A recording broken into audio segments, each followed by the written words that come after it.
High Guardian Spice is a really weird show, isn't it? I've made many videos making fun of it, and one criticizing it for its terrible magic system. And of course, we can't forget the Abridged series. Please check that out, I need views. I was thinking of making another video essay making fun of how terrible the school system is, but we'll get to that later. Instead, I thought we'd do a more light-hearted analysis of this show that doesn't involve me brain hemorrhaging from how stupid it is. One thing I've always found myself interested in is power scaling, aka finding out how strong characters are in shows. So how powerful are the people in this universe exactly? Very, very powerful actually. So much so that I was surprised at how strong they get. Creatures in this universe are so powerful that it's surprising that this Earth is still around. I mean, realistically, they all be dead by now, but you know, it's fantasy. We could suspend our disbelief a little bit. Now, I've already gone through magic and how the magic system is very confusing, and also a few of the abilities that the characters can access by using magic. Hacks abilities, if you will. I probably won't go over a lot of those in this, mostly because I've already talked about them. I'll mostly be focusing on the strength, speed, and durability of a lot of the characters. I'll go over a few special powers if it's relevant, but I'll largely be ignoring the magic. For the purposes of this video, I'm going to be using the Versus Battle wiki tiering system to describe the character's stats. There's going to be a link to that in the description, but I'll largely be describing what the terms mean in case anyone gets confused. Now with all that out of the way, why don't we get into how crazily overpowered this universe actually is.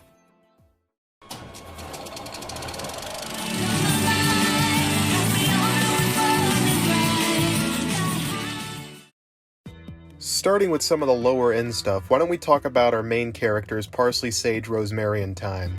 In episode 3 of the series, we see an opening shot of the girls training, in which Parsley smashes a boulder with her hammer. Thanks to some calculations done on the Versus Battle wiki, we know this feat comes out to about 6,334 kilojoules, aka 0.0001 tons of TNT. All of the main girls should scale to this, as they're able to damage Mandrake, who tanked an attack from Parsley. This would mean all 4 of the main girls have wall-level durability and attack potency, however you can get them much higher than this. In the final episode of the series, Mandrake manages to make a large barrier using his magical energy. The exact size of this magical construct is unknown, but it should be at the very least building level since it dwarfs the size of High Guardian Academy. You may even be able to argue large building, but it's hard to tell. Mandrake accomplished this feat casually without even using his Terrasphere. It's narratively implied that use of a Terrasphere can increase a magic user's power, and also it's superior to old magic in terms of the energy the user can access. New magic is better! New magic multiplies your power and lets you do what you want! This means that a suppressed version of Mandrake was easily able to create a building-level construct. Both Sage and Rosemary managed to tank a full-powered blast by Mandrake point blank and completely survive it without a scratch.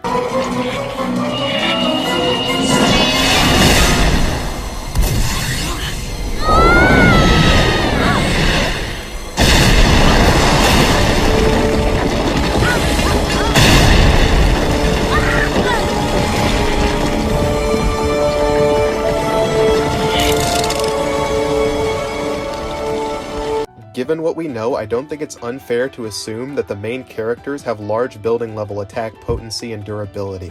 Given that they can tank attacks from characters who can casually make building level constructs, and also there are other statements in the series that imply new magic users are able to create large constructs on this level. We can't forget the famous castle made of sausages joke. New magic stuff? There is no cost. They can just do things. Cut their hair, fly around the world, make a castle out of sausages.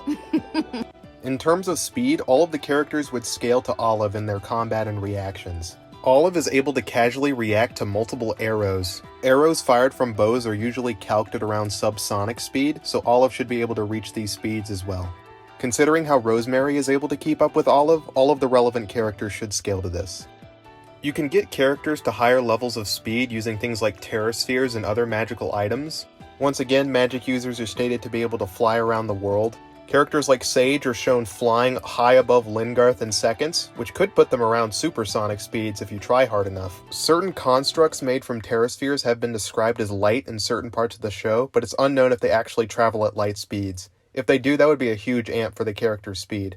Even more so because light in this universe travels way faster than light in our universe. And don't worry, we'll get to that later. In summary, the main four girls' attack potency and durability should be around building to large building level due to scaling to Mandrake. Their speed can place anywhere from subsonic to even supersonic if you consider Terrasphere speeds. Now, I didn't go into a few other stats like lifting strength or intelligence to save time. The characters are meant to be very skilled fighters and tacticians, although the writing contradicts that, but let's not get into criticisms here, this is a power scaling video. Now, if I had to argue as to which of the main four girls is the strongest, I'd probably have to say Sage, due to her ability to combine new and old magic together for giant laser beams. And as said before, she has access to a wide variety of hacks abilities due to her magic. But the main four girls pale in comparison to some of the other really powerful creatures in this universe. That pretty much wraps up this section. Now we're going to talk about the real powerhouses.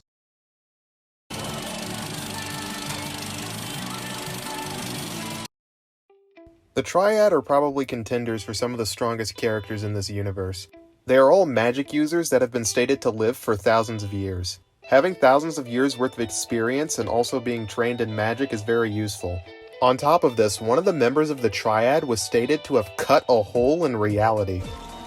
Oleander picked the hardest test she could think of, tearing a hole in the fabric of the universe, where the demon world and our world intersect. Now, tearing a hole in the fabric of reality is really hard to calculate, so it's probably just another hack's ability, but it is very impressive.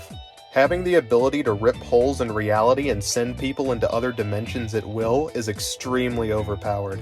Pretty much everyone else in the show would be instantly defeated by these three if they can just snap their fingers and send them to the demon realm. Now, this next feat is pretty iffy. It's hard to say if the Triad were the actual ones who did this, but it is very likely considering that they're all the headmistresses of High Guardian Academy and likely built the thing. In episode 5, we get introduced to something called the Infinite Hallway. It's not elaborated on, but it's implied to be infinitely large by the fact that it's called, the Infinite Hallway. If the Triad really were the ones to create this infinitely sized 3D construct, that would put them around high universe level, described as characters who generate an infinite amount of three-dimensional power. This could be even higher if the Infinite Hallway contains its own space-time, but that isn't stated, so we can't really say for sure. This would become even crazier if they did this using new magic, since Terraspheres are mostly implied to have the same level of energy. This means pretty much anyone who has a Terrasphere could also reach these levels of power.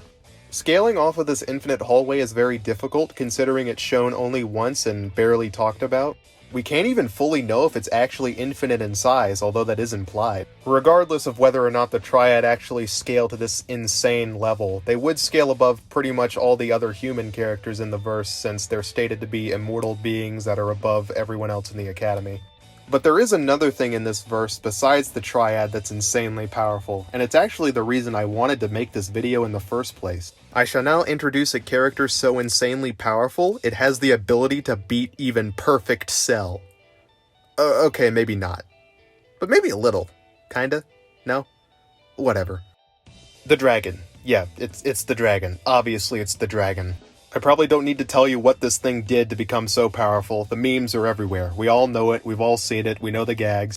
But in case any of you haven't watched this episode, or at the very least reviews of this episode, in this episode a dragon turns to a skeleton. Yes, he disintegrates and turns into a skeleton, pretends to die, doesn't actually die, comes back to life, flies into the air, explodes, and turns into 5, count 'em, 5 stars.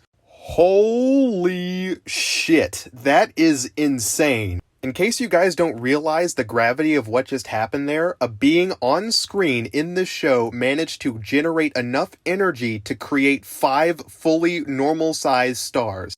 That's like fucking solar system level or something. Maybe. Probably. But that isn't even the most insane thing about this scene. Not only does the dragon launch its energy out into deep space to make these stars, the light from the stars manages to reach the character's eyes as soon as they appear. This means light in the High Guardian Spice universe is able to travel massively faster than our light. It takes normal light about 8 minutes to go from the sun to Earth. Can you imagine the insane speeds you'd have to travel to go from deep space back to Earth in seconds? Not only this, but it's also implied by Sage that every single star in the sky was created by a dragon. Sage, is that how stars are made? Huh? Oh, yeah, for sure. Scientists have discovered about 84 million confirmed stars in our universe. If the High Guardian Spice universe is anything like ours, that would mean there's dragons that have made millions upon millions of stars. They would also have to be able to contain this insane amount of energy within their own bodies, meaning that their durability should be at least solar system level as well. So this world just has a ton of dragons running around with the ability to sneeze stars into existence and the ability to send energy out so fast it makes normal light look like a statue. How on earth is anything on this planet still alive with creatures of this magnitude just running all over the place? The writers didn't think about this is probably the answer, because they never think about anything. Okay, no criticism. Let's focus, we can make it through. Also, a little side note before I end this section. I want to say something about Rosemary's sword involving these dragons. So, Flowering Thorn is stated to be enchanted so that the metal on the blade is immutable. Must be reinforced. How often do you take it in for a tune-up? Never, dimwit. The sword's immutable.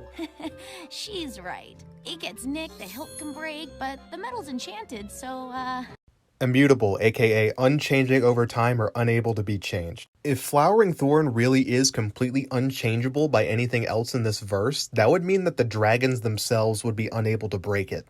If that's the case, Rosemary's sword would have solar system levels of durability and attack potency on its own. This would further be backed up by the fact that pretty much everything that's met the end of that blade has gotten cut. This means that if speed were equalized, Cell Saga Goku might actually have some trouble with this bitch. Oh my god, that's insane.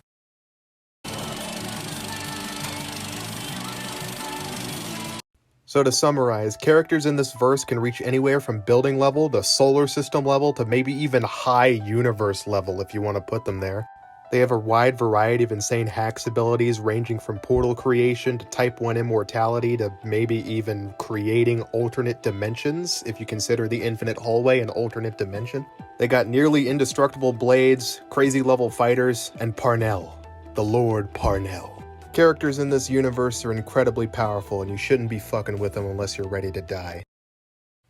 But subscribe, please. I need subscribers. I'm trying to get to 1K. Come on. Pretty please. Come on, I'll give you an enchanted solar system level sword if you subscribe to me.